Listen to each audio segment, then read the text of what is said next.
Definitely. It helps so much. Keep doing that, and then after a while, you can just basically, just crank them out. Yeah, because you're building the muscle, you're strengthening it, but you're also getting them used to the movement that's required to actually go up the opposite direction. Yep. So. Yep. And it's just a matter of just sticking with it. I mean, you do assisted pull-ups, every other day for like a few weeks. There's like physically no way that you won't be able to do a regular pull-up. Like, as long as you're consistent with it, I don't know, unless you're like some, crazy anomaly of a human being, there's no way that you physically won't be able to do a pull-up. It's just impossible. Definitely, you're gonna get there for sure. Like, even if it takes you a long time to get from point A to point B, as long as you're taking a step, you're eventually going to hit point B. Whereas if you just didn't try at all, then you're not going to get to point B. I feel like there's a better way of saying it. There's like proverbs that exist that explain that concept, but I feel like I'm sure. Yeah, just do something to get to your destination. It's similar to the Wayne Gretzky quote. You miss 100% of the shots you don't take, right? Exactly. So it's like if you're not doing anything, then there's zero chance of you progressing and being able to do a pull-up. We're just using pull-ups as an example. But if you start doing assisted pull-ups, use a chair. If you maybe hang on the bar to start, like that's all going to get you closer to actually doing a pull-up. And then a pull-up is just a means to an end. It's just a means to, get your core engaged and work on your muscles in your back, which are super important. Yeah. So yeah, I mean, we're just using this as, general tools to make our bodies healthier and work better. I'm not trying to be a bodybuilder or, I have no aspirations of becoming like an athlete.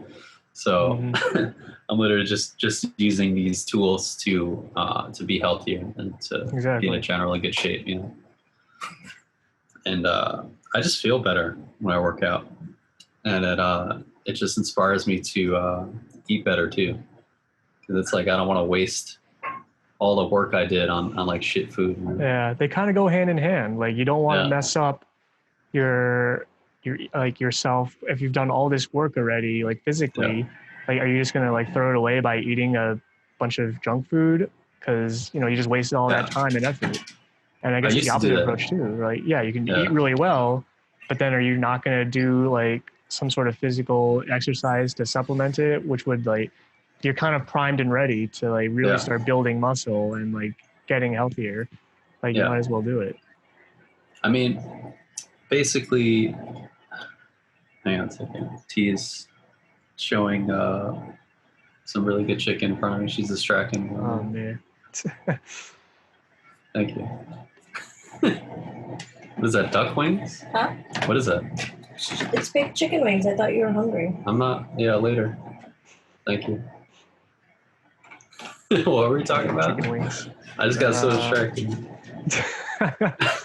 Buy some good food. Yeah, she just baked some chicken wings. I mean, that sounds good though. That's not junk food. That's just good food.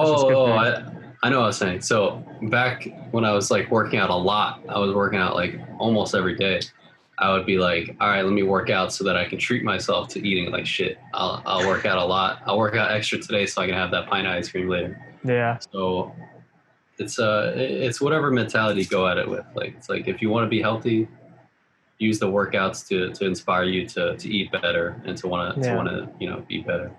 And if you just want to like maintain, then you work out a lot and eat like shit, and like it'll be less harsh on your body as opposed to doing nothing and eating like shit.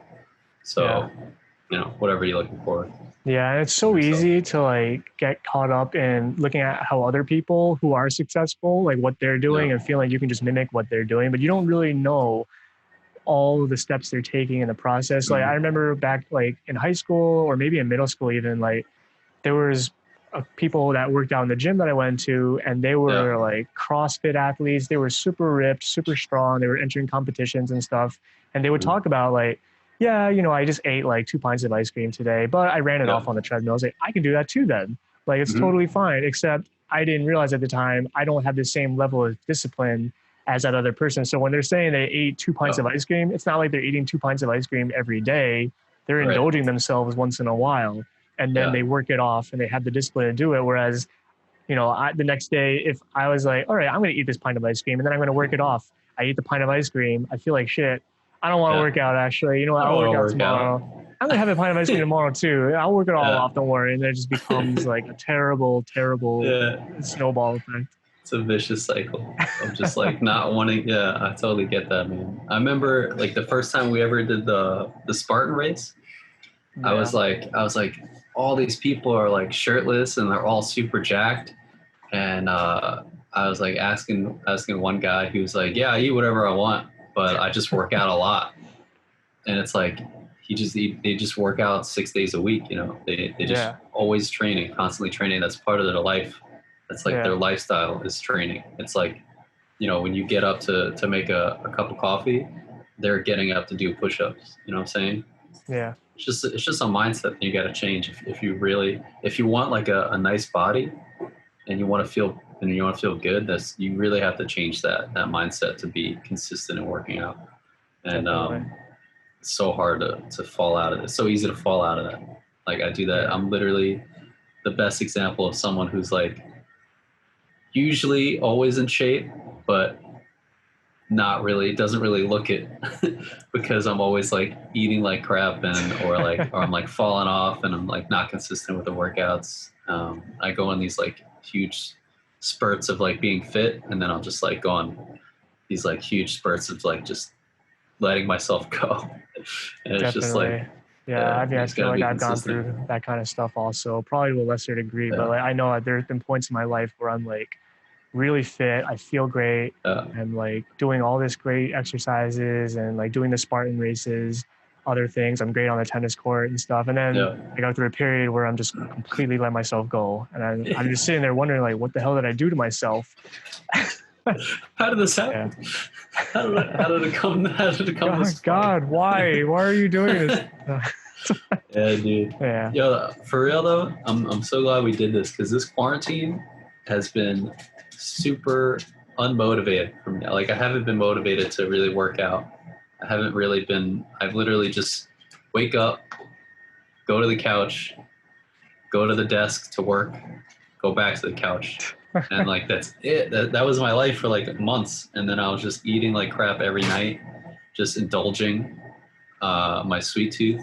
Yeah. And then I wasn't really working out. So that was just like, it was just piling up. It just piles up so easily. Definitely. And yeah, man, I just had to like force myself, I had to force myself to get out of that rut. It's so interesting how like the quarantine has affected people differently, I feel like, because I was almost like the opposite back in 2019. Like I was just eating like shit, drinking a ton of shit, working super late hours. Like my life was just going into the city, working and eating a bunch of shit when I got home and stuff. And then 2020, like, I mean, right before quarantine happened, I remember making a commitment like, all right, I'm going to change something, but it's still really hard. I feel like I said stuff like that in 2019, also in 2018, like, this is the year I'm going to change. Doesn't happen. This is the year. Quarantine hits, like I'm working from home. I'm like, this is like the time, because I can actually like work, but then go like exercise and actually eat right and everything. It's convenient. So, like I just took advantage of it. And I know a lot of other people have struggled because especially, I don't know, maybe there might be a difference between like extroverts and introverts in that case, because people who are extroverted get super stressed out when they're stuck in a situation that they can't socialize constantly. Whereas I'm pretty introverted. So like I completely, I feel great that like, I get to like communicate with people sometimes and everything. But after that, like, I can just be myself. I can do what I want and focus on the things I need to accomplish. So it definitely is affecting people in different ways. That's interesting that you said that, because that's just brought up a good point. You set it up for yourself, because you know your body and your mindset better than anyone else. You set it up for the most convenient, so that you don't have to worry about driving to the gym. You don't have to worry about what meal am I going to eat today. That's all out of the way. So you literally just have your own home gym that you set up for yourself, which people can do. It doesn't have to be as crazy as what you have, but literally just a pull-up bar is like all you need, I think. It's really all and you need. if not a pull-up bar, then like you can literally just put like a piece of a rope or something in a doorway and just do poles on that, like a rows. Yeah, or just buy a resistance band. It's not that expensive to buy them. It's like Yeah. $20 or something on Amazon. Yeah, like Yeah. that's a terrible excuse if you say that you don't have any space to have your own home gym, because all you really need is a pull-up bar. You can buy an iron gym, put it in your doorway, and that's it. You can do push-ups and sit-ups. That was the first Dude. time I ever lost weight. Like Yeah. I literally just did that, and it worked. Yeah. You know how small my apartment is. You know how you're tiny this is. I literally have I have a yoga mat's worth of space in my bedroom / living room because we're in a studio. Mhm. And I literally work out in that little area and the pull-up bar in between the kitchen and the hallway. And that is literally all you need. That's it. That's literally all you need. Yeah. And you're doing a meal prep service, right? Yeah, I'm on a program called Optavia, and literally, actually today, great news! I hit my weight goal. So, I Sweet. I aimed to hit 170. Back in February, I was 220. I said I need to lose 50 pounds, hit 170. This morning, I weighed in at 170. So I'm not quite there yet because it's in the morning. It does fluctuate.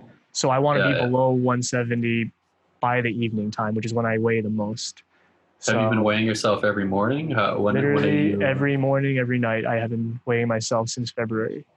All right, cool. Yeah. Well, we'll see how it is tonight. But that's dope, man. Yeah, after 4th of July. No, I'm not eating that much. I'm going to have a burger and a salad probably. Yeah. Yeah. I'm eating baked chicken wings, I guess. But